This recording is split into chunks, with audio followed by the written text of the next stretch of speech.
Se abre la audiencia de vista pública en el expediente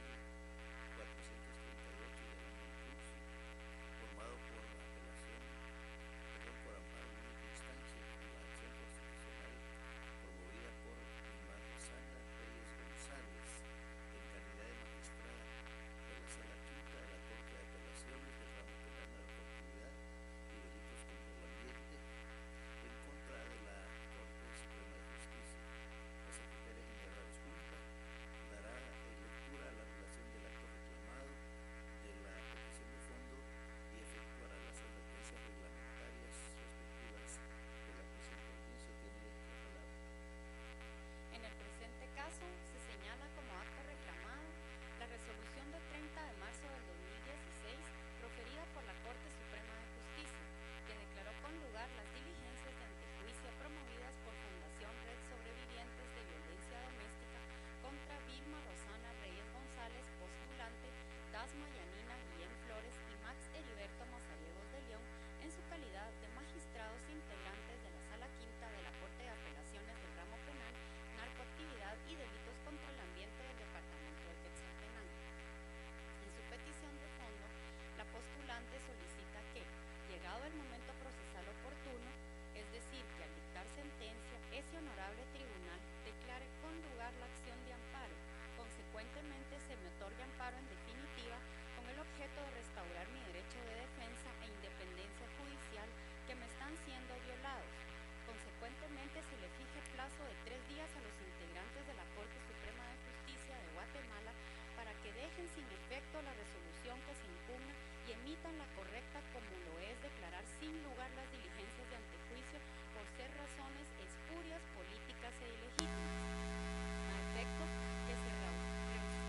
restauren mis derechos conculcados bajo las responsabilidades legales, se condenen costas procesales y se hagan las demás pronunciamientos de ley que corresponden.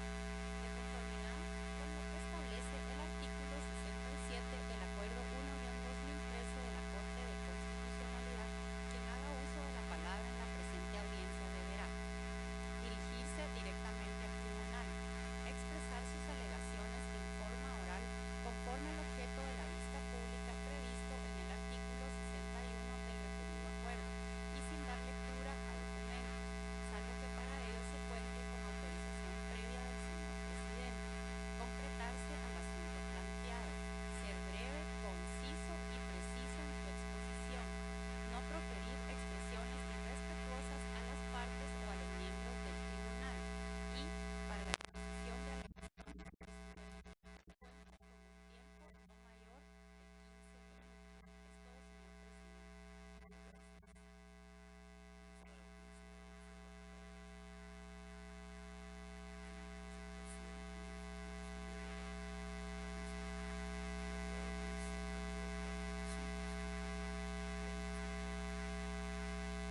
Nacional de Magistrados, siendo ustedes el Tribunal Supremo de Garantías, tal como lo establece la Constitución Política de la República, es hacer bien ciertos aspectos que denotan que este amparo se presenta para tomar la revaloración de esos verbos rectores, de esos agravios que fueron cometidos por la Corte Suprema de Justicia, que se deben de restablecer el derecho a la garantías constitucional. Existen tanto agravios de primer grado a los derechos constitucionales de la magistrada, como es el derecho a la defensa, así como la tutela judicial efectiva e independencia judicial. Voy a hacer la acotación en cuanto al presente amparo. En primer grado, se emitió una sentencia condenatoria en contra de Nixon Abisaí Gramajo y otros cosindicados por el delito de plagio y secuestro. Devino de una sentencia de segundo grado declarar improcedentes las apelaciones planteadas a este respecto. Posteriormente se planteó una casación en la que efectivamente la Corte Suprema de Justicia indica que se ha casacionado, quiere decir que acepta la casación del sindicado Nixon Abisaí y manda el proceso a la Sala Segunda de Apelaciones para que emita un nuevo fallo basado en la fundamentación legal. Es aquí cuando la Sala, en el uso de sus facultades, tal y como lo establece la Ley de Organismo Judicial, la Constitución Política de la República de Guatemala, emite un fallo respecto a la fundamentación, fundamentando que efectivamente sí lo casacionado por la Corte Suprema daba lugar y que efectivamente debía de conocerse por medio de un reenvío, porque no existían elementos de valor decisivo y probatorios que habían fundamentado la sentencia de primer grado, por lo cual reenvían el proceso para que nuevos jueces de sentencia penal conocieran el proceso. Es ahí, de esa resolución de fecha 23 de enero de 2015, emitida por la Sala, en la cual se interpone un antejuicio por la Fundación de Redes Sobrevivientes de Violencia Doméstica, aduciendo que existe un abuso de autoridad en la resolución, porque solo se había efectuado o solo se había solicitado una fundamentación, no así se debía limitar a fundamentarse y no al reenvío. Cuando, honorables magistrados, es claro que el artículo 11 bis, que manifiesta del Código Procesal Penal la forma en que se deben de acatar y resolver las sentencias o decisiones judiciales, indica que debe existir una clara fundamentación de la decisión. ¿Qué quiere decir esto? Que este es un proceso intelectivo académico, un proceso intelectivo que se debe realizar. No creemos o no pensamos por parte de la postulante que la fundamentación solo se refiere a referir artículos, a referir decisiones solo nombrando normas legales que deben de ser aplicadas, sino que la fundamentación se basaba específicamente en motivos absolutos de anulación formal, que se establecen en el numeral quinto de ese artículo específico de la apelación especial, que se refiere a vicios de sentencia, que en una sentencia los jueces también analizan todas las pruebas, que concatenadas esas pruebas se llega a una decisión judicial. Es así que también la Sala de Apelaciones, como la Corte Suprema de Justicia, está investido de hacer esos idearios lógicos y jurídicos para llegar a una conclusión y a una definición legal del asunto que se plantea. En ese caso, honorables magistrados, con la resolución de la Corte Suprema de Justicia, al dar el lugar al antejuicio, que a pesar existían informes del pesquisidor del antejuicio que indicaban claramente que no era viable otorgar el antejuicio, porque el razonamiento que hizo la Corte de Apelaciones era un razonamiento lógico, que no se puede criminalizar lo que se piensa, el raciocinio legal de cada juez no se puede indicar que porque sea contrario a las peticiones de una parte, ese raciocinio debe ser criminalizado. Por ende, existe ya un expediente de la Corte de Constitucionalidad que es claro en ese sentido y que se refiere al expediente 1897-2013 y la sentencia es de fecha 27 de mayo de 2014, en donde de manera clara y contundente la Corte de Constitucionalidad ya indicó en cuanto a un amparo de magistrados de la Corte de Apelaciones de Zacapa, que efectivamente también fueron antejuiciados, también por las redes sobrevivientes fueron antejuiciados en esa oportunidad, indicando que existía un abuso de autoridad porque dieron con lugar una exhibición personal y dejaron en libertad a un sindicado. De esa misma manera se expresó en este expediente de la Corte, indicando que adecuadamente las razones de hecho y de derecho que los magistrados de apelaciones realizan en sus juicios y los enunciados no dan una viabilidad para incoar un proceso penal en contra de un juez solo porque la resolución no les parece favorable, cuando lo que se realiza es un fallo intelectivo, un fallo de procesamiento de toda la información que se tiene en los expedientes y las pruebas que pueden ser tangibles o intangibles. Tal es el caso, honorables magistrados, que en base a esa situación se lo ha expresado la coordinadora de la sección penal de la Corte de Constitucionalidad en el libro de informe de agosto de 2014, el año 4, el número 4, que es improcedente las promociones de antejuicio, debido a que existe una inconformidad respecto al funcionario judicial que emite una resolución. O sea que una inconformidad solo puede ser atacada por los medios prescritos en la ley. El artículo 11 del Código Procesal Penal es claro en indicar de que cuando una parte procesal no está de acuerdo en la viabilidad de algún proceso, solo debe ser recurrido por los medios y las formas que la ley establece. ¿Por qué indico esto, honorables magistrados? Porque se interpuso un amparo ante la Corte Suprema de Justicia a motivo de esta resolución de los magistrados de la Sala Quinta de Apelaciones, y el cual fue resuelto en definitiva el 26 de abril del año 2016, en donde su parte conducente indica que se deja en suspenso el acto reclamado consistente en la sentencia de 23 de enero del año 2015, emitido por la autoridad impugnada, o sea, la Sala Quinta de Apelaciones, dentro de este mismo proceso. O sea que ya se le otorgó un amparo a la red sobreviviente relativo al mismo asunto. Entonces no podemos invocar aquí delito cuando no hay agravio, cuando no hay un dolo, porque la decisión judicial no constituye un dolo, cuando la Corte de Constitucionalidad en sus repetidos fallos ha indicado que todo fallo jurisprudencial o todo fallo de cualquier corte se debe dar en entendido que se restablece o se establece en buena fe, y que dentro de esa buena fe no puede ser una arbitrariedad o un daño o una ilegalidad, porque recordemos, honorables magistrados, haciendo un análisis somero del artículo 418 que contiene el abuso de autoridad, indica que el abuso de autoridad es contra todo acto ilegal y arbitrario. Ilegal no puede ser porque la Sala de Apelaciones emitió un fallo legal, porque está dentro de sus atribuciones el reenvío y el análisis del expediente. En ese análisis del expediente, la Corte Suprema de Justicia tenía una falta de fundamentación porque no explicó en qué se basaba ese daño o ese agravio o ese acto arbitrario. Un acto arbitrario es un acto que es fuera de la ley, y en este caso, honorables jueces constitucionales, no se da el hecho. Por lo tanto, la ley de materia de antejuicio es clara en indicar de que en su artículo 4,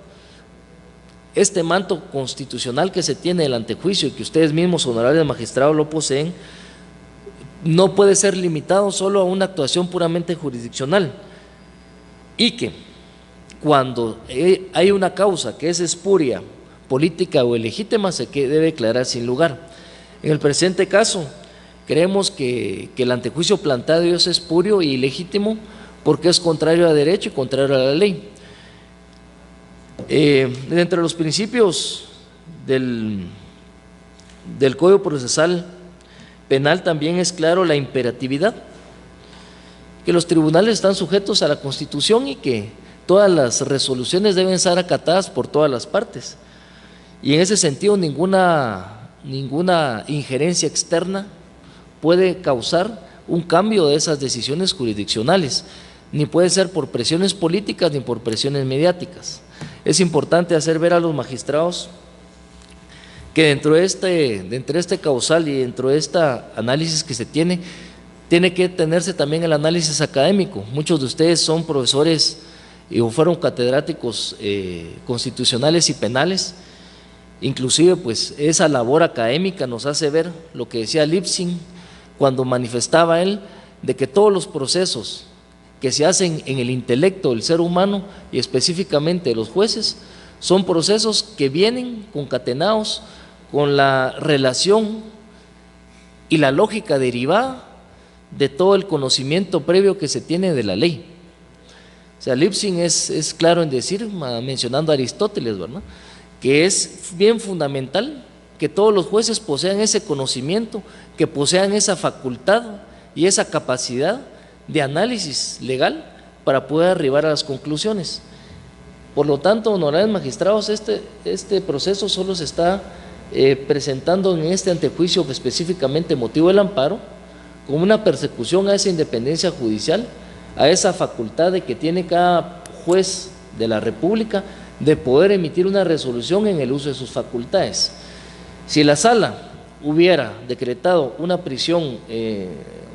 una medida de coerción distinta a la prisión preventiva, por ejemplo, dejado libre a los sindicados que estaban sujetos a proceso penal y que hubiera dado cabida a una posible fuga de ellos, ahí se hubiera estado extralimitando probablemente en la facultad de que existiera una tutela judicial efectiva, pero el caso no es este. El caso es un reenvío porque consideró que la sentencia no tenía fundamentación de conformidad al artículo 11 bis del Código Procesal Penal para que emitieran un nuevo juicio, se conociera nuevamente, iniciara un nuevo debate y que el nuevo tribunal de sentencia pudiera hacer efectivo esa nueva consolidación de los hechos presentados en su causa. Pero ya vemos pues que con el amparo otorgado por la Corte Suprema de Justicia pues deja sin efecto ese reenvío y por ende la sentencia emitida, por lo cual, honorables magistrados, pues en virtud de los hechos ya proferidos por mi persona y que tienden a fundamentar el derecho de la independencia judicial que todos los jueces pueden tener, asimismo la defensa constitucional al legítimo derecho de defensa que se encuentra constituido en el artículo 12, es procedente que se declare con lugar el presente amparo y dejando sin efecto la resolución impugnada en donde se declara con lugar el antejuicio. Gracias. Toda vez que carece de fundamentación por parte de la Corte Suprema de Justicia en cuanto a qué hechos delictivos o qué indicios hay, qué indicios existen materiales y no materiales para arribar a esa conclusión que existe un posible hecho delictivo, cuando lo que se está juzgando simplemente es un proceso intelectivo judicial, es un proceso de razonamiento lógico y coherente que no puede ser criminalizado. La misma Constitución indica la libertad de expresión, la libertad de las ideas a particulares, o sea, si es un derecho a particulares, mucho más derecho tiene que ser el que la independencia judicial sobre las ideas plasmadas en las sentencias de los magistrados, de los jueces de paz y de todos quienes ejercen una función jurisdiccional. Por lo tanto, debe ser declarado con lugar el amparo, objeto de que se restituyan y se restauran los derechos de defensa e independencia judicial violados y que se fije un plazo de 3 días a la Corte Suprema de Justicia para que deje sin efecto la resolución impugnada y que emitan una correcta, declarando que las diligencias de antejuicio se basan en razones espurias, políticas e ilegítimas, ya que no existen medios de convicción suficientes y que a pesar de que se dictó por parte del juez pesquisidor una resolución en donde indicaba que no había delitos que perseguir, pues se decrete este amparo con lugar y se emita la sentencia que corresponda. Solamente, honorables magistrados, muchas gracias. A continuación, hace uso de la palabra la Fundación Redes Sobrevivientes de Violencia Doméstica por medio del Mandatario General Judicial con representación del abogado Neri Orlando Batén Elías, quien hará uso de la palabra inmediatamente. Muy buen día, honorables magistrados de la Corte de Constitucionalidad. Como es de su conocimiento, para lograr la tutela de un amparo es esencial no solo que las leyes, disposiciones, resoluciones o actos de la autoridad lleven implícita la violación a los derechos que garantiza la Carta Magna y las demás leyes, sino también es necesario que pueda existir una afectación personal y directa, que pueda existir un agravio que cause afectación al postulante y que esta afectación no sea recurrible por otro medio legal de defensa. En caso contrario, el agravio resulta inexistente cuando la autoridad reclamada ha adecuado su actuar a lo que prescriben las normas legales y nuestra Constitución Política de la República de Guatemala, tal como ocurre en el presente caso. Pueden ustedes revisar las actuaciones y van a encontrar que se ha planteado una acción constitucional de amparo contra el acto reclamado, del cual ustedes ya tienen conocimiento, aduciendo la violación a diferentes normas, la 12, la 204, la 205 constitucional, la 8 de la Convención Americana de Derechos Humanos y el 432 del Código Procesal Penal. Cuando revisamos la argumentación plasmada para fundamentar esa posible violación, y es básicamente la argumentación en la que ustedes deben al final basar su decisión, van a encontrar que hay 3 puntos específicos que se están argumentando, consistentes en que se señala que la Corte Suprema de Justicia en su momento debió señalar que estas diligencias de antejuicio eran improcedentes porque las razones o motivos que lo fundamentaban eran espurios, políticos o eran ilegítimos. Otra razón o argumentación es que la Corte Suprema de Justicia no fundamentó ni motivó la decisión que le llevó a declarar con lugar las diligencias de antejuicio y que a criterio del amparista no se dan los elementos del delito de abuso de autoridad. Y el último argumento que se utiliza es el de indicar que como la resolución que fue emitida y que dio origen al trámite de antejuicio se encuentra actualmente en suspenso, no tiene razón el antejuicio. Básicamente, esos son los argumentos que se esgrimen y son los que, insisto, deben ser analizados por los honorables magistrados. En ese sentido, es importante descender al contenido del acto reclamado y en sí al expediente que tomó en cuenta la Corte Suprema de Justicia para dictar su resolución. Ustedes podrán evidenciar en primer término, en relación al punto de que las diligencias de antejuicio tenían un motivo espurio y legítimo político, pueden determinar que en ese trámite la Corte Suprema de Justicia en su momento recibió la solicitud de diligencias de antejuicio. Al recibirlas, las analizó y les dio el trámite respectivo. Siguió el procedimiento que le señala la ley. En ese momento y contra esa resolución que admitió las diligencias de antejuicio, era que debía plantearse el amparo respectivo. Tengo entendido que se ha planteado un amparo diferente a este. No es contra esta resolución que debía atacarse ese argumento o que debía invocarse. Por lo tanto, considero que desde un inicio ese argumento es inviable, porque en todo caso alegar eso contra el acto reclamado, que es la resolución final del trámite de antejuicio, la resolución de la Corte Suprema de Justicia, ahora ya es extemporáneo. En segundo término, es importante recordar que en relación a que si la Corte Suprema de Justicia fundamentó o no motivó su resolución, cabe recordar que cuando la Corte Suprema de Justicia recibe el expediente, insisto, admite para su trámite las diligencias, sigue todo el procedimiento que le señala la ley en materia de antejuicio y dicta el acto reclamado, dicta la resolución final. En esa resolución da los razonamientos y básicamente señala por qué declara con lugar las diligencias de antejuicio. Pero para eso analiza todas las diligencias practicadas en el trámite, incluso hace un análisis del contenido del informe del juez pesquisidor. Cumple con esa fundamentación que le señala la ley, que como sabemos esa fundamentación puede ser amplia o corta, lo importante es que sea suficiente, pero en ese sentido también hace una valoración lógica, hace básicamente una argumentación con criterios propios que le permiten arribar a la conclusión de que efectivamente existen cuestiones que generan la probabilidad de que una persona, en este caso la amparista,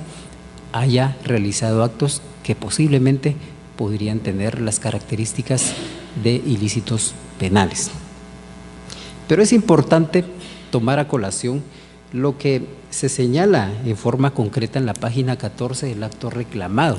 y que básicamente es fundamental para tomar en cuenta que la Corte Suprema de Justicia determinó cuál era el punto esencial por el cual era que en su caso declaraba con lugar las diligencias. Y es que la Corte Suprema de Justicia señaló que la Sala en su nueva resolución, que es la resolución que determinó la viabilidad del antejuicio, no observó lo ordenado en la sentencia de casación referente a la falta de fundamentación. Es más, en esa misma página más adelante ustedes podrán encontrar que dice que la Sala al emitir la nueva sentencia no solo no acató lo ordenado por la Cámara Penal, sino que se extralimitó al enviar el expediente en reenvío. Es fundamental tomar en cuenta esos párrafos y todo el contenido del acto reclamado. Ustedes podrán verificar de la página 9 a la 15 del mismo que la Corte Suprema de Justicia hace un análisis con consideraciones de derecho primeramente, luego hace las consideraciones de hecho y por último analiza incluso el tema del momento en que debe calificarse el tipo penal. porque sabemos que en el momento en que se hace un trámite de un antejuicio no se está dilucidando la culpabilidad o inocencia de una persona, únicamente la necesidad de que se dé una investigación para determinar si pudo haber incurrido o no en un delito. Hay sentencias de la Corte de Constitucionalidad que refieren que esto así es y que fundamentan mi dicho, entre ellos la del expediente 5136-2013. En relación al último argumento que se señala referente a que como el acto reclamado que dio en su momento o que permitió que las diligencias de antejuicio fueran declaradas con lugar, actualmente se encuentra en suspenso y que por eso el antejuicio no tiene razón de ser, es importante recordar en ese sentido que los juzgadores, según el artículo 203 de la Constitución Política de la República de Guatemala, deben adecuar su actuar a lo que dice la Constitución y las demás leyes. Y cuando no lo hacen, pueden incurrir en acciones que pueden revestir las características de un ilícito penal. Y si bien es cierto, existe la garantía para los juzgadores, la garantía del derecho a antejuicio, que les permite no ser procesados previo el trámite respectivo, también es cierto que esa garantía para los juzgadores al mismo tiempo es un derecho para los agraviados, derecho que tienen de accionar para determinar si con su actuar algún juzgador ha incurrido posiblemente en un actuar ilícito. Pero independientemente de eso, independientemente de ese derecho que tiene una persona agraviada de actuar a través del antejuicio, también tiene un derecho, insisto, independiente, de poder recurrir esa resolución que se considera dictada sin apego a la ley por medio de los recursos legales pertinentes. Y el hecho de que esos recursos en su momento declaren nulo y dejen sin efecto un acto que se considera ilícito, no significa que ese acto no haya surgido, no significa que no se haya realizado, que no haya causado afectación y en su caso que no haya violado la ley. Es por eso que en el presente caso, si bien es cierto, en su momento se logró que esa resolución esté en suspenso, esto no está generando probabilidad de ausencia de responsabilidad. Es más, genera mayor probabilidad de que pueda existir una responsabilidad, porque si el acto fue emitido sin apego a derecho, por eso es que está en suspenso, lo cual incluso le da mayor razón a la Corte Suprema de Justicia para haber declarado con lugar las diligencias de antejuicio, lo cual hizo en una resolución debidamente fundamentada, como ustedes lo podrán observar. En todo caso, como dije al inicio, la existencia del agravio es esencial para la procedencia de una acción constitucional de amparo y podrán evidenciar que definitivamente no hay un agravio en el planteamiento que se ha hecho. Únicamente existe una inconformidad ante lo resuelto, lo cual no es suficiente para declarar procedente un amparo. Por lo tanto, considero oportuno solicitarles respetuosamente a los honorables juzgadores de la Corte de Constitucionalidad que puedan, al resolver, dictaminar que no se otorga la acción constitucional de amparo planteada por la licenciada Vilma Rosana Reyes González, porque no existe violación a las normas invocadas, porque no hay agravio alguno y que solo está basado en una inconformidad. Por último,